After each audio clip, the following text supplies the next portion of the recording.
Kami targetkan tadi arahan Bapak Presiden 2028-2029 lifting kita harus mencapai 1 juta barel per day agar kita mampu untuk tidak melakukan impor minyak lagi pada tahun 2029.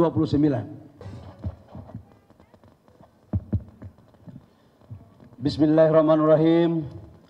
Assalamualaikum warahmatullahi wabarakatuh. Shalom, Om Swastiastu, Namo Buddhaya, salam kebajikan. Yang saya hormati Ketua Dewan, itu adalah bagaimana kita mendorong pembangunan kesejahteraan dengan menciptakan lapangan pekerjaan, dengan meningkatkan pertumbuhan ekonomi, dan bagaimana menurunkan kemiskinan. Golkar dalam konteks doktrin karya kekaryaan sudah barang tentu harus mengambil bagian secara aktif. Dalam perspektif ini banyak, saya mohon maaf tadi saya juga belum sebut menteri-menteri yang ada pada malam hari ini banyak sekali yang saya hormati, dan ini adalah banyak dari kader MKGR, dan saya yakin menteri yang hadir dari Golkar pasti kader MKGR karena tidak ada kader Soksi yang jadi menteri, kira-kira begitu. Nah, ini sebagai pesan untuk Soksi, Pak Misbakun, kalau bisa acaranya juga dibuat begini biar lebih paten gitu. Kalau hari ini Soksi ketua komisinya baru 1 ya, Pak Misbakun. Kalau sudah menyatu bisa kita pertimbangkan untuk menambah lagi alat-alat kelengkapan dewan yang lain gitu kira-kira. Nah, saya mau sampaikan bahwa persoalan bangsa sekarang ini dalam program Bapak Presiden Prabowo dan Wakil Presiden Mas Gibran itu ada minimal 4 program utama. Pertama itu adalah pangan, kedaulatan pangan. Yang kedua adalah kedaulatan energi. Yang ketiga adalah makanan bergizi. Dan yang keempat itu adalah hilirisasi. Bapak Ibu semua, saya harus menyampaikan juga pada malam hari ini, ada 2 dari 4 itu yang dikasih tanggung jawab kepada kader Partai Golkar untuk menyukseskan program pemerintahan di bawah Presiden Pak Prabowo dan Wakil Presiden Mas Gibran. Yang pertama itu adalah kedaulatan energi ada di kami, kemudian yang kedua itu adalah terkait dengan hilirisasi. Kenapa sih ini harus dilakukan? Bapak Ibu semua, tidak akan mungkin bangsa kita akan menuju pendapatan per kapita akan mencapai 9.000 $10.000 pada tahun 2030 kalau tidak ada daya ungkit pertumbuhan ekonomi. Hilirisasi menurut saya adalah jalan yang harus dilakukan selain makanan bergizi. Bayangkan pada tahun 99 ketika krisis ekonomi, inflasi kita waktu itu 88%. Cadangan devisa kita waktu itu 17 miliar US dollar. Dan pertumbuhan ekonomi kita sangat rendah sekali. Ini Pak Maman ada ya, Pak Maman. Nah, ini Pak Maman punya bagian Menteri UMKM ini. Tetapi apa yang waktu itu terjadi yang menjaga benteng pertahanan ekonomi nasional kita, yaitu UMKM. Tapi kalau UMKM aja yang kita andalkan dalam rangka mendorong pertumbuhan untuk meningkatkan pendapatan per kapita, itu akan terjadi tapi butuh waktu yang panjang. Karena memang GDP kita itu 61% itu kontribusinya dari UMKM. Jumlah unit usahanya 99,3% dan mampu menciptakan lapangan pekerjaan kurang lebih sekitar 120 juta dari total angkatan kerja 130 juta. Bapak Ibu semua, inilah yang menjadi potret yang harus kita jawab bersama-sama. Hilirisasi dalam pandangan saya merupakan sebuah roh yang harus diwujudkan dalam rangka meningkatkan pertumbuhan ekonomi nasional kita. Sekarang kita sudah rumuskan kurang lebih sekitar 28 proyek hilirisasi yang akan kita lakukan di hampir semua wilayah di Indonesia. Di hampir semua. Investasinya kurang lebih sekitar 618 miliar US dollar. Ini yang akan menjadi program untuk kita dorong. Yang kedua, Bapak Ibu semua, terkait dengan kedaulatan energi.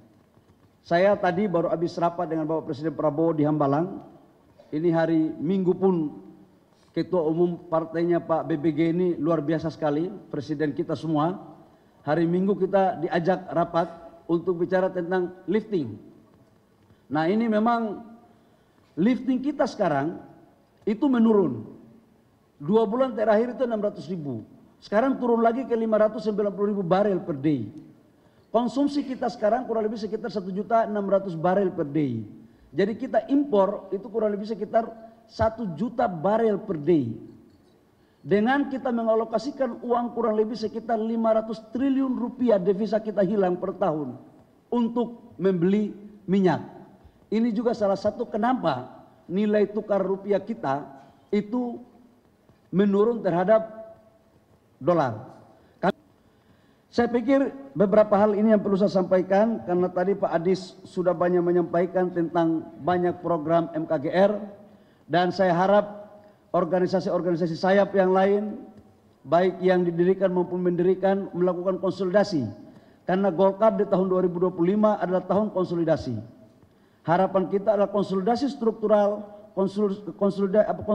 konsolidasi kader ini juga harus mampu kita lakukan dengan baik. Demikian Bapak Ibu semua, sebelum saya mengakhiri ada salam hormat dari Pak Wapres. Tadinya Pak Wapres berkenan hadir, tapi ada satu dan lain hal beliau tidak sempat untuk hadir bersama-sama kita. Tapi kecintaan Pak Wapres kepada keluarga besar MKGR tidak mengurangi sedikit pun, dan beliau kelihatan tambah cinta kepada MKGR.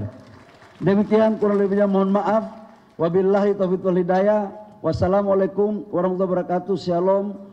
Om Santi Santi Om Namo Buddhaya, salam kebajikan. Teman-teman media, assalamualaikum warahmatullahi wabarakatuh.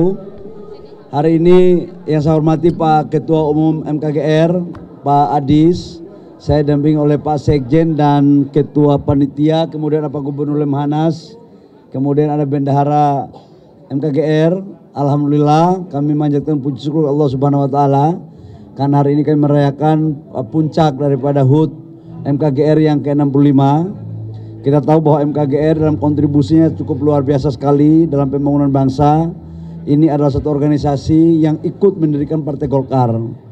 Dan karena itu kami mengapresiasi apa yang telah dilakukan oleh MKGR. Dan kader-kader MKGR ini luar biasa. Banyak di eksekutif, banyak di legislatif. Dan dari Partai Golkar, kadernya yang dikirim menjadi anggota kabinet itu 50% lebih itu dari MKGR. Saya pun baru tahu malam ini. Itu tadi saya katakan bahwa waduh luar biasa lobbynya ketua MKGR ini. Tapi itulah hebatnya mereka. Saya ucapkan selamat ulang tahun, gitu ya.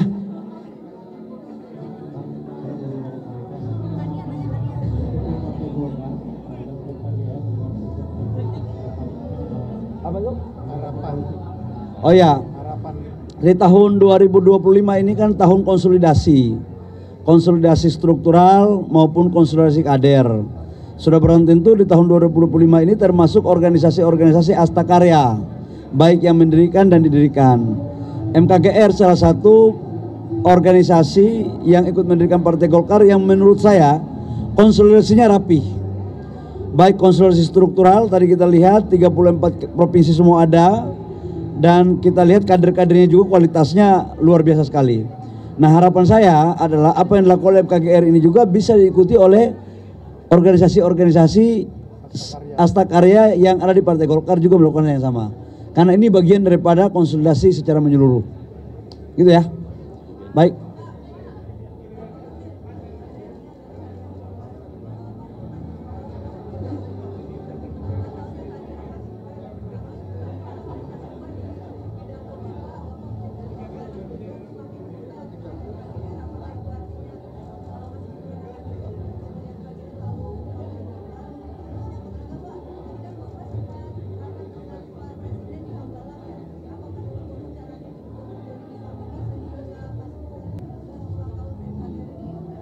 Yang pertama, Mas Wapres, Pak Wapres tidak hadir karena ada urusan lain yang tidak bisa ditinggalkan, urusan negara. Karena itu saya diutus oleh Bapak Presiden untuk mewakili Bapak Wakil Presiden. Jadi nggak ada lain-lain. Lebih pertimbangan karena memang beliau Pak Wakil Presiden ada punya agenda lain yang kemudian kita saling bagi tugas. Yang kedua, Pak Wakil Presiden dan Pak Presiden itu mencintai semua organisasi yang punya kontribusi kepada bangsa dan negara, termasuk dalamnya adalah MKGR. Jadi MKGR mencintai Presiden, mencintai Wakil Presiden, begitupun sebaliknya. Presiden dan Wakil Presiden semakin cinta sama MKGR. Buktinya tadi kan ada video taping dari Pak Presiden dan Mas Wapres juga, saya pikir senafas dengan apa yang dilakukan oleh Bapak Presiden dalam konteks memperkokoh kekompakan bangsa kita ya. Yang ketiga menyangkut dengan rapat saya tadi, nggak ada, rapat saya tadi menyangkut dengan lifting minyak. Kami lagi betul-betul tidak mengenal hari libur. Bapak Presiden sendiri yang memimpin untuk bagaimana kita membuat langkah-langkah komprehensif terukur dalam rangka meningkatkan lifting minyak. Selain dari itu nggak ada, dan Bapak Presiden dan Pak Wapres mengapresiasi MKGR di bawah Ketua Umum Pak Adis Kadir. Itu sangat mengapresiasi, dan saya sebagai Ketua Umum Golkar juga mengapresiasi dan mengucapkan selamat kepada MKGR yang telah melakukan konsolidasi dan HUT ini secara baik. Saya pikir demikian ya. Apa? Bahwa kalau dulu MKGR ini kan lahir, salah satu diantaranya itu kan adalah bagaimana mempertahankan ideologi Pancasila daripada pengaruh ideologi komunis. Nah sekarang pertarungan kita bukan lagi di persoalan hanya ideologi, tapi pertarungan kita sekarang adalah bagaimana mewujudkan apa yang menjadi mimpi cita-cita besar pendiri bangsa dalam rangka membangun bangsa ini. Apa itu cita-citanya? Yaitu mensejahterakan, memberikan keadilan, menciptakan lapangan pekerjaan. Nah instrumennya itu adalah hilirisasi. Hilirisasi ini adalah sebagai instrumen daya ungkit pertumbuhan ekonomi dan penciptaan lapangan pekerjaan. Nah hilirisasi itu ada 28 komoditas, baik dari sektor perikanan, kehutanan, pertanian, oil and gas maupun di mineral batubara. Nah ini yang ada, nanti kamu tanya nanti di kantor SDM, nanti saya paparkan tentang 28 komoditas ya. Oke cukup ya, makasih. Assalamualaikum warahmatullahi wabarakatuh.